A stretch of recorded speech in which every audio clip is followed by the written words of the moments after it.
இயேசுவுக்குள் பிரியமான சகோதரி சகோதரிகளே, என்ன தருவாய் இயேசுவுக்கு என்ற தலைப்பில் 4ஆம் நாள் நாம் இறைவார்த்தையை தியானிக்கவிருக்கிறோம். இந்த நாளில் நம் பாலகன் இயேசுவுக்கு நாம் கொடுக்கவிருக்கிற பரிசு, ஒவ்வொரு தாயின் கருவிலும் கொல்லப்படுகிற அழிக்கப்படுகிற குழந்தைகள். எனக்கு பிரியமானவர்களே, நமது புள்ளியியல் விவரத்தின் பிரகாரம் ஒரு வருடத்திற்கு 16 மில்லியன் குழந்தைகள் தாயின் கருவில கலைக்கப்படுகிறார்கள், அழிக்கப்படுகிறார்கள். 1000 கர்ப்பிணி பெண்கள் கருத்தரிக்கும் பொழுது அது 40 முதல் 50 கருக்கள் அழிக்கப்படுகிறதாக புள்ளியியல் விவரம் நமக்கு சொல்லுகிறது. ஒவ்வொரு குழந்தையும் இந்த உலகத்தில் பிறக்கும் பொழுது கடவுள் இந்த உலகை எவ்வளவு நேசிக்கிறார் என்பதன் அடையாளமாக ஒவ்வொரு குழந்தையும் இந்த உலகத்துக்கு பிறக்கிறார்கள், இந்த உலகத்தின் வெளிச்சத்தை காண்கிறார்கள். அப்பா பிதாவும் கூட தம் மகன் மீது வைத்திருக்கிற நம்பிக்கையினால் ஒருவரும் அழிந்து விடாதபடிக்கு தம் ஒரே குமாரனை, தம் ஒரே மகனை இந்த உலகத்திற்கு அனுப்பினார் என்று சொல்லி யோவான் புத்தகம் 3ஆம் அதிகாரம் 17வது வசனத்தில் நாம் வாசிக்கின்றோம். இயேசு கிறிஸ்து இந்த உலகத்திற்கு ஒரு சிறு குழந்தையாக அவதரித்தது அப்பா பிதா இந்த உலகத்தின் மீது வைத்திருந்த மகா பரிசுத்தமுள்ள அன்பின் அடையாளம்.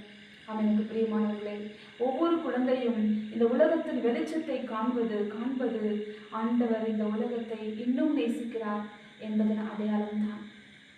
நாம் வாசிக்கின்றோம் திருப்பாடு 127:3, பிள்ளைகள் ஆண்டவர் அருளும் செல்வம், மக்கள் பேரு அவர் அளிக்கும் பரிசு. அவனுக்கு பிரியமானவர்களே, ஒவ்வொரு குழந்தையும் இந்த உலகத்திற்கு கிடைக்கின்ற ஒரு மிகப்பெரிய சொத்து, குடும்பத்திற்கு கிடைக்கின்ற தாய் தகப்பனுக்கு கிடைக்கின்ற ஒரு மிகப்பெரிய பரிசு.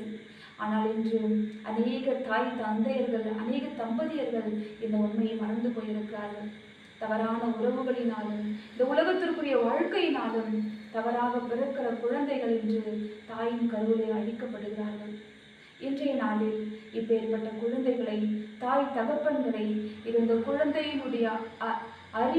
குழந்தையினுடைய அருமையை தெரியாத சகோதர சகோதரிகளை நாம் பாலன் இயேசுவுக்கு காணிக்கையாக ஒப்புக் கொடுக்க இருக்கிறோம். ஒருபுறம் எனக்கு ஒரு குழந்தை கிடைக்காதா என்று சொல்லி ஆண்டுக்கணக்காக பல வருடங்களாக ஜெபத்தில் தவம் இருந்து காத்திருக்கிற தம்பதியர்களை நாம் பார்க்கிறோம். ஆனால் ஒருபுறம் எத்தனையோ குழந்தைகள் கருவில் அழிக்கப்படுவதையும் நாம் பார்க்கிறோம். வேதனைக்குரிய விஷயம். இடம் தாய் திருச்சபையானது அது ஒரு பாவம், கொலைக்கு சமமாக நமக்கு சொல்லித் தருகிறது. ஆண்டவர் கொடுத்திருக்கிற கட்டளைகள் ஒன்று, கொலை செய்யாதிருப்பாயாக. ஒவ்வொரு தாயின் கருவில கலைக்கப்படும் போதும் அழிக்கப்படும் பொழுதும் அது 10 கட்டளைகளில் ஒரு கட்டளையான கொலை செய்யாதிருப்பாயாக என்ற கட்டளைக்கு எதிரான பாவம் என்பதை அநேகர் இன்று மறந்து போயிருக்கிறார்கள். இன்றைய நாளில் எனக்கு பிரியமானவர்களே, தாயின் கருவில் அழிக்கப்படுகிற ஒவ்வொரு குழந்தைகளையும் நம் பாலன் இயேசுவுக்கு காணிக்கையாக ஒப்புக் கொடுப்போம். இந்த உலகத்தின் வெளிச்சத்தை நான் காண மாட்டேனா? என் தாய் தகப்பனுடைய முகத்தை நான் காண மாட்டேனா? இந்த உலகத்தை நான் ஆண்டு அனுபவிக்க மாட்டேனா என்று சொல்லி இருதயத்தில் ஏக்கத்தோடும் தாயின் கருவில ஒவ்வொரு குழந்தைகளும் கதறுகின்றார்கள். நம் ஆண்டவர் இயேசுவுக்கு இந்த குழந்தைகளை, இந்த கருக்களை காணிக்கையாக அர்ப்பணம் செய்வோம்.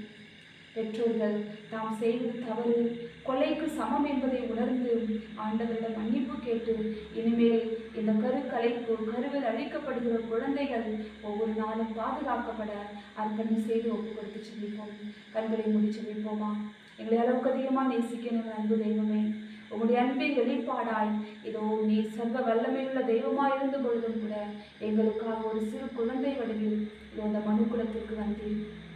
தாயின் கருவில் அழிக்கப்படுகிற ஒவ்வொரு குழந்தைகளையும் இந்த நாளில் பாலன் இயேசுவாகிய உமக்கு நாங்கள் ஒப்பு கொடுத்து அர்ப்பணம் செய்து செபிக்கிறோம்.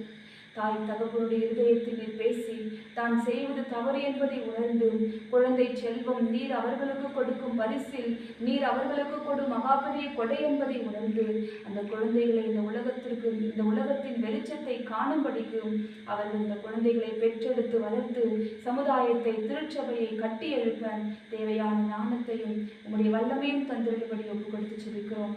எங்கள் ஜெபம் கேள நல்ல பிதாவே. ஆமென், ஆமென், ஆமென்.